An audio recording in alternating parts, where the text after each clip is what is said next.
Hi everyone, this is aleckermit. Welcome to part 2 of Ocarina of Time Speedrunning 101. In this video, we're going to be talking about basic and essential tricks and glitches. This first trick is very basic. It's called shield dropping. Whenever you're holding an item above your head that you wish to drop, such as a bomb or a pot, instead of pressing A to set the item down, press the shield button. This will drop the item much faster. The next trick is power crouch stabbing. This trick allows you to dish out a large amount of damage over a short amount of time. This is very effective for taking down enemies quickly, especially high health enemies such as bosses. The way that this works is any time that you do an attack with a sword, stick, or hammer, the power of that attack becomes stored, and your crouch stabs become as powerful as that attack. For example, if you do a jump slash with a Deku stick, which is equal in power to a Master Sword jump slash, your crouch stabs now do that much damage per stab. Your crouch stabs will retain their power until you perform a new attack or load a new area. Next up is the Infinite Sword Glitch, which is abbreviated ISG. ISG can be used to attack objects with your sword rapidly without having to swing. It also prevents you from falling off of edges, and it's essential for hovering, which we'll talk about later on. To get ISG, first find an object that you can either check, speak to, or grab.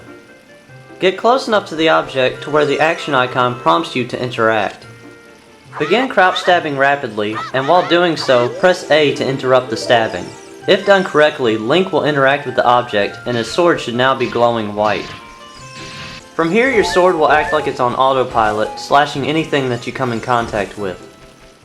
Also notice that you're unable to walk or jump off of drop-offs. To disable ISG, crouch or swing your sword. Next up are ground jumps. Ground jumps are used to reach ledges that are just out of reach. They're very useful because they can be used anywhere, which defies the game's auto-jumping. Dodongo's Cavern is a very helpful place to use the ground jump. It allows you to get to a switch that you would normally have to complete a good bit of the dungeon to get to. To ground jump, drop a bomb, pull out your sword, and back away from the bomb a few steps, while making sure that you can still see the grab icon. Now hold Z, shield, and then press A to put away your sword. Wait until the bomb explodes and hits your shield. Now you have a ground jump stored. Attempt to do a backflip. You will instead do a ground jump. Next is the Mega Flip. The Mega Flip is used to clear gaps that are too wide to jump across.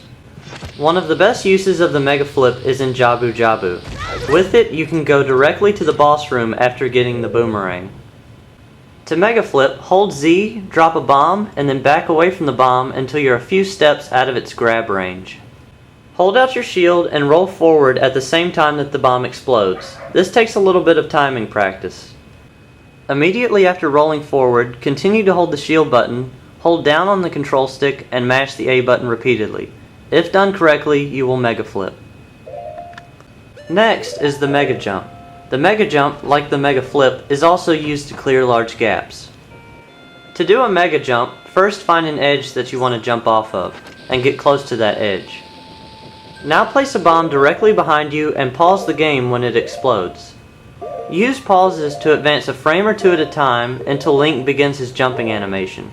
Equip the hover boots, hold forward on the control stick, and unpause. You should now have Mega Jumped. Last but not least is hover boosting, which is also used to clear large gaps. It can be done with swords, bombs, or other weapons. Hover boosting can be done anywhere on solid ground. To hover boost off of a bomb, place a bomb behind you and pause when it explodes. Use pauses to advance to Link's second frame of visible damage. Equip the hover boots and unpause. To hover boost using a sword-like weapon, strike an object or wall with an attack that will give you recoil.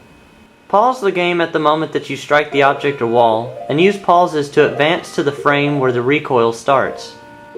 Now equip the hover boots, hold down on the control stick, and unpause.